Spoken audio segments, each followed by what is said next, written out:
Doctor Rajendra Prasad स्वतंत्र भारत के प्रथम राष्ट्रपति थे।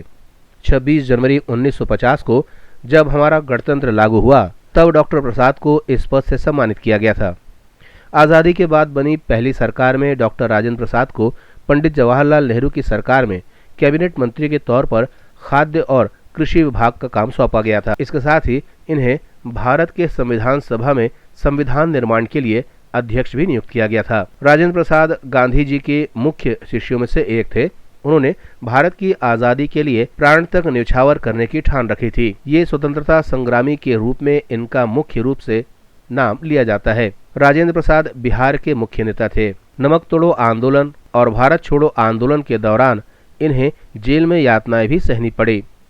राष्ट्रपति बनने के बाद डॉक्टर प्रसाद गैर पक्षपात व स्वतंत्र रूप से निर्णय लेना चाहते थे, इसलिए उन्होंने कांग्रेस पार्टी से संन्यास ले लिया। डॉक्टर प्रसाद भारत में शिक्षा के विकास के लिए अधिक जोर देते थे। पंडित जवाहरलाल नेहरू की सरकार को उन्होंने कई बार इसके लिए अपनी सलाह भी दी। डॉक्टर प्रसाद का जन्म 3 दिसंबर 1884 को बिहार के एक छोटे से गांव जीरादेई में हुआ था। इनके पिता का नाम महादेव सहाय था और माता का नाम कमलेश्वरी देवी था। इनके पिता संस्कृत व फारसी भाषा के बहुत बड़े ज्ञानी थे, जबकि माता धार्मिक महिला थी। वे राजेंद्र प्रसाद को रामायण की कहानियां भी सुनाया करती थी। डॉक्टर प्रसाद का बाल विवाह 12 साल की उम्र में हो गया था और उनकी पत्नी का नाम राजवंशी देवी था। 1902 में डॉक्टर प्रसाद ने प्रेसिडेंसी कॉलेज में दाखिला लिया, जहां से इन्होंने स्नातक की उपाधि हासिल की।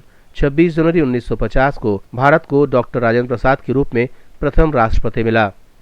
1957 में फिर से राष्ट्रपति के चुनाव हुए, जिसमें दोबारा डॉक्टर राजेंद्र प्रसाद को राष्ट्रपति बनाया गया। ये पहली और आखिरी बार था जब एक ही व्यक्ति को 2 बार लगातार राष्ट्रपति बनाया गया। 1962 तक वे इस सर्वोच्च पद पर विराजमान रहे। 1962 में ही अपने पद को त्याग कर वे पटना चले गए और बिहार विद्यापीठ में रहकर जन सेवा में जीवन व्यतीत किया। 28 फरवरी 1963 को डॉक्टर प्रसाद का निधन हो गया। उनके जीवन से जुड़ी कई ऐसी घटनाएं हैं जो प्रमाणित करती है कि डॉक्टर राजेंद्र प्रसाद बेहद दयालु और निर्मल स्वभाव के थे। भारतीय राजनीतिक इतिहास में उनकी छवि एक महान और विनम्र राष्ट्रपति की है। ब्यूरो रिपोर्ट, जनता से रिश्ता।